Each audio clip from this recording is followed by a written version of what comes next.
just want to go home. All right, that's what you want. That's what we can do. It's up to you right now. I don't have any money. I'm not even going to be able to bail myself out.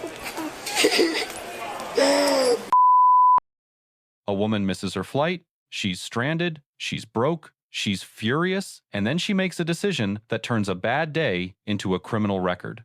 Under Terry versus Ohio, decided in 1968 that clears the threshold for a lawful, investigative stop, reasonable suspicion grounded in concrete, observable facts, not a hunch. Probable cause accumulated under Illinois v. Gates, decided in 1983, a third-party assault report, direct observation of sustained disruption in a post-security terminal, and repeated refusal of lawful directives.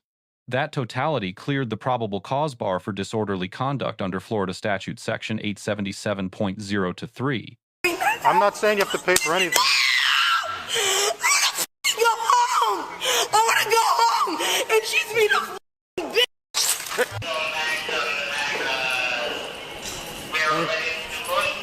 What's up?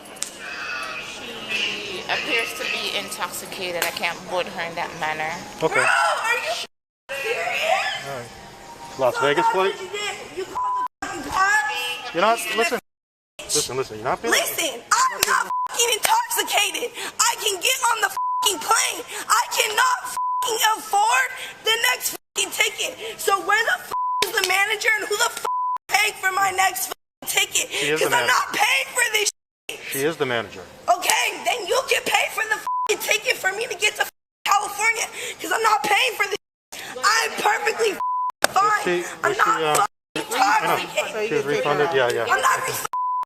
No, they Pay already... for the next Pay for it, period. Come talk to me, please. I'm talking to you, bro. Oh, relax. They should have let me on this plane. Okay, She's being a bitch. She fucking knows it. Let's start from She knows it. Let's start from the beginning. All right? You want to start from the top? All right, yeah. You obviously arrived here, and what happened when you got here? I don't know. I was literally sleeping. Listen, I'm standing right here. I was fucking sleeping, waiting for the fucking plane, bro. Okay, where, over here? Literally right there, yes. Okay, so then what happened? Yes. So then what happened? Well, you were sleeping, you woke up. I woke up to them complaining about me. I don't understand what the problem is. What were they I complaining just want to get on the plane. I just want to go home. All right, I understand. Let me see your ID so I can get some information. She has my ID. No, she might have your driver's license or passport. Okay. Where's the mask? And so let's see. I had a mask. This was fine. I got through TSA perfectly fine. So I'm good. This is the fucking mask. All right. So Thank you. Miss Diaz. Yes. Let's go talk up front. No, I want to talk right here. You can't Because I'm get not on. going. I'm getting on the plane. See, the door's closed. They can't reopen it. I'm not paying for this shit. I'm not talking about. I'm not paying for it. I'm not doing that. I'm not saying you have to pay for anything. I want to go home. I want to go home. And she's being a... When the subject refused to present her hands, a second charge crystallized. Florida Statute Section 843.0-2 defines resisting without violence as a first-degree misdemeanor. The use of force soft, empty hand control was proportionate under Graham v. Connor, decided in 1989. Miranda v. Arizona requires advisement before custodial interrogation. Pre-arrest questioning was non-custodial under Berkemer v. McCarty and needed no warning. No Miranda advisement is captured on Bodycam after handcuffing. That documentation gap creates evidentiary risk for the resisting arrest charge.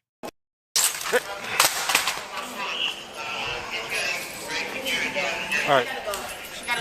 If you don't stop now, you're gonna have to come with me and go to the county jail. If that's what you want, that's what we can do. It's up to you right now. Make a decision. What are you going to put me in jail for? I haven't done anything illegal. For being in an airport. You're causing a disturbance. You can be arrested for that. You want to do that? It's up to you. I'm giving you the option. You can either listen. You can walk quietly. I want to go home. Ms. Diaz, you're not listening. I want to go home. It's just being a... Well, let's go. Come on. No, I want to go home. It's either you go front with me or you go to jail. It's one or the other.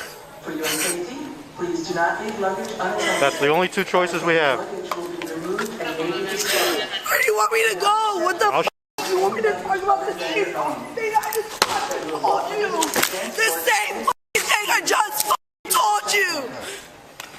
hands behind your back. No, I'm not getting arrested. Chill, I'm not getting arrested, bro. No. I don't need to get arrested, bro. I'm fine. I'm listening to you. We're talking, bro. No, you're not listening. Yes, I am. You don't need to arrest me. You do. No, you don't. You don't need to arrest me.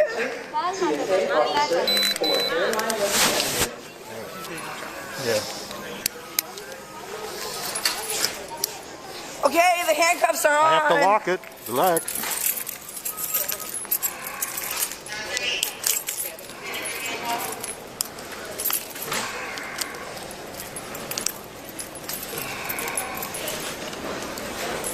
Can you grab her stuff? Yeah. Are you detaining me? No, you're being arrested. Are you detaining me? Well, yeah, and you're being arrested. For disorderly conduct. The subject faced 3 charges: disorderly intoxication under Florida Statute, Section 856.011, disorderly conduct under Section 877.0-3, and resisting without violence under Section 843.0-2. The combined exposure is 3 misdemeanor counts. The court outcome is not publicly available at the time of this analysis.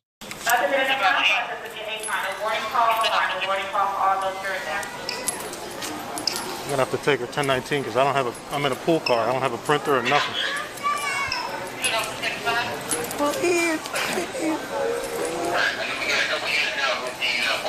Please, can we just talk about it outside?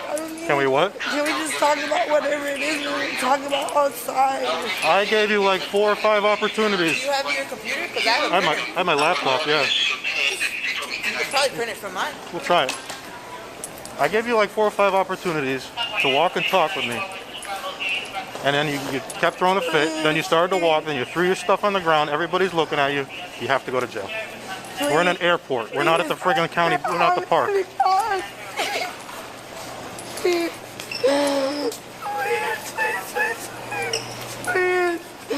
I just want to go home.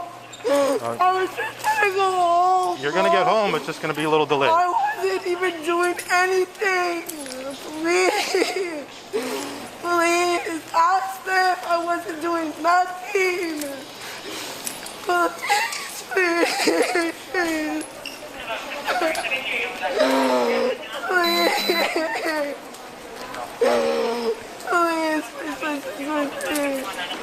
I was just trying to go home. Please, I just want to go home, please. Please.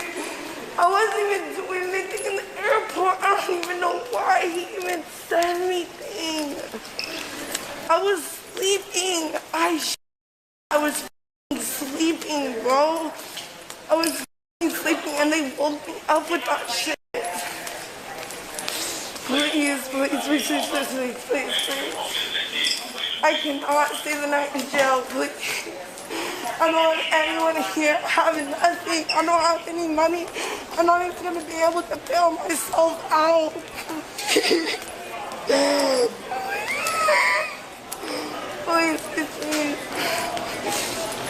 Please, sir. Please. I don't have any money. I can't bail myself out. Please.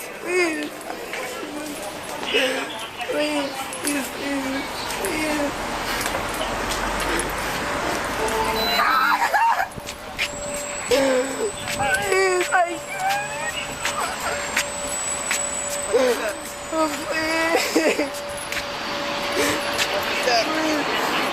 Please, I promise. Please. You got it for a second?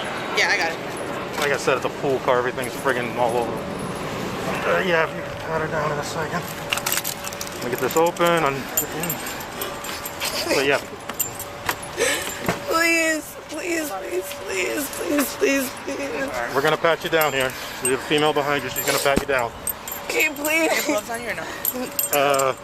Yeah, if I wasn't in the pool car, I would. Please. I don't want to go. Please.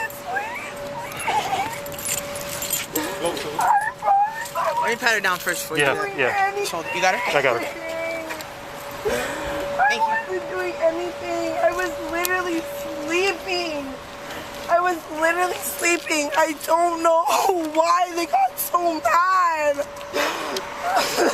Please. Do you have anything on you that's gonna poke me or anything? No, I just want to Or go anything sharp? home. Please.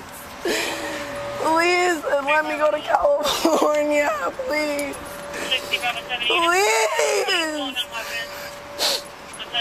Please, please, please. Please.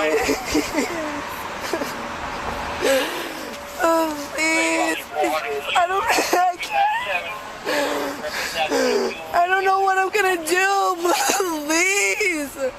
Seriously, are you serious? Please, please let me stay. Please. Please, I don't have anyone to bail me out. I can't afford to bail me out. Please. Please. Bro, I obviously don't have anything. Like, come on. You want to, Please, I'm going back to California, please. Please, I'm going to California, please. Please, I don't have anyone to bail me out. I don't know. Please, let me go back home. The BSO deputy earns a B-. Consistent de-escalation, multiple compliance offers, and correct gender-appropriate search protocol are genuine strengths. The grade is held back by failure to articulate the factual arrest basis when questioned and the absence of a Miranda advisement on Bodycam. The subject earns a C+. Refusing de-escalation, sustained profanity in a post-security terminal, and physical resistance at handcuffing each added legal exposure. That last decision converted a likely citation into a 3-count arrest. The courthouse is the correct venue for legitimate grievances, not the arrest scene. Lesson 1. Verbal compliance costs nothing and protects everything. Accepting a voluntary path walk with me, talk outside, does not waive any legal rights. Anger is a feeling. Resisting arrest is a criminal charge. They are not the same thing. Lesson 2. Profanity is protected, speech-sustained public disruption is not.